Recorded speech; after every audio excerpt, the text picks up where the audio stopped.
thought for the day. Taking care of yourself is a part of taking care of your kids. Welcome to 7 Minutes for Yourself. I'm Christina Aina, and I'm so glad you've joined me for what I believe will be 7 of the most enriching minutes of your day. Let's take this time to reconnect with ourselves and improve our well-being. In today's episode of 7 Minutes for Yourself, we chat about practical and realistic self-care tips that can be used to transform your life for the better. Have a listen. Right? We read blogs all the time. Maybe we own journals and we listen to stuff on Instagram and Facebook, and it's self-care, self-care, self-care, self-care. Self-care is everywhere. Are you doing it? Are you prioritizing yourself? How much self-care do you do on a daily basis? A weekly basis? A monthly basis? Leave a comment down below. Let me know. Do you self-care? And if you do, what is your favorite self-care practice? So 10 self-care tips, ladies, okay? Simple things to start doing today. Number 1, read a book. Reading a book, we kind of disconnect from everything else that's happening in our lives. If you don't enjoy reading a book, you can also listen to an audiobook, you read a Kindle, whatever it is, right? Spend 15, 20 minutes, 30 minutes reading a book, reading something that you enjoy. It could be fiction, nonfiction, it could be personal development books, but kind of have that moment to cuddle up, maybe make a nice cup of tea or a cup of coffee and read a book.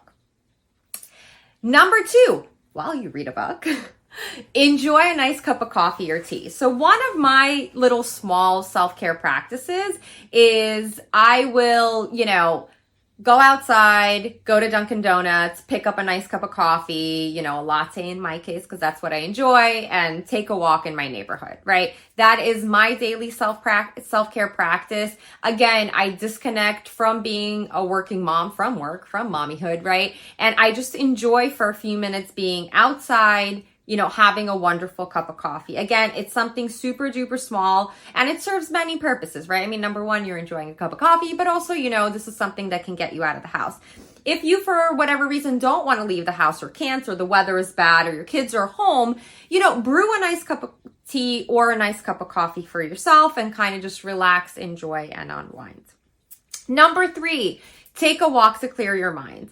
I think that it's a great form of exercise, but also it's something that you do for you. I remember when my daughter was an infant, I loved nothing more than to actually just put her in the stroller and then go outside for, a half an hour, 45 minutes. I think it was wonderful. And regardless of weather, I'd be out there when it was like snow and she's going over these like snow hurdles. But taking a walk outside is a wonderful self-care practice. If you can do it daily, maybe on your lunch break or whatnot, I think it's fantastic. If you can't, try to get outside as much as you can. Number 4, take care of your skin and your hair.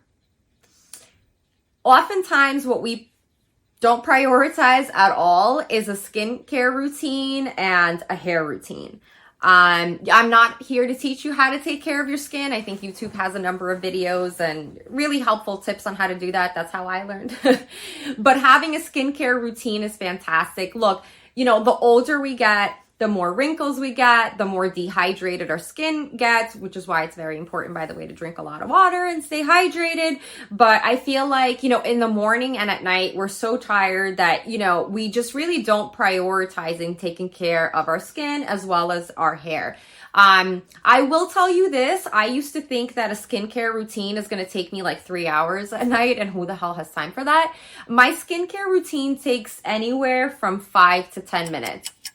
I use a toner, I use a serum, I use coconut oil, then I use under eye cream, and I use a moisturizer. Yeah, that sounds like a lot. It really does. But I promise you, it only takes a couple of minutes to do it. In the beginning, it was so funny. I would always get confused. Does serum go first? Does toner go first? Like, what is happening? So I actually wrote it down. Yeah. So in the beginning, it would obviously take me longer because there's also ways that you apply the toner versus how you apply the serum. And if you're overwhelmed, you're not alone. I had to watch a lot of videos and it took a lot of time for me to create an effective skincare routine that works for me. But your skin is going to be so grateful. So I really, really do encourage you, please, please, please, as a wonderful self-care practice for you, take care of your skin and your hair. Number 5, journal. Journals work for so many different things. I think that the best thing that a journal has done for me is to really improve my mindset. I've become a much more positive person through gratitude journaling. I have become a much more organized person through my goal setting journal. I actually published 2 journals, this goal setting and this gratitude journal. I'll leave links down below, and it has completely transformed my life. I think even just the sheer notion of writing down your thoughts, maybe you had a really, really bad day, or maybe you're upset with one of your kids or your partners, or something terrible happened at work. Yeah, we might take the opportunity to talk to a friend or a family member and vent, but I think that just kind of having a daily practice of writing down your thoughts on paper, it gives a lot of insight into even certain things. Like, you realize that certain things shouldn't be bothering you as much as they do. So just the perspective shift when you journal and when you're able to go back and review it, it feels good in the moment to write things down, but it also gives you a lot of insight into maybe certain changes that you can make in your life to, be a much better and happier person. So journaling, and by journaling, I don't mean sit down with like a journal for 3 hours. Like, who has time for that as a working mom? Like, we don't have 3 hours for anything. But just even 5 minutes a day goes a long way and is a wonderful self-care tip for us busy moms. That concludes today's episode of 7 Minutes for Yourself. Please take a moment to rate and review the show on Apple Podcasts. Today and every day with your kiddo is a gift. Enjoy it. Thanks for tuning in.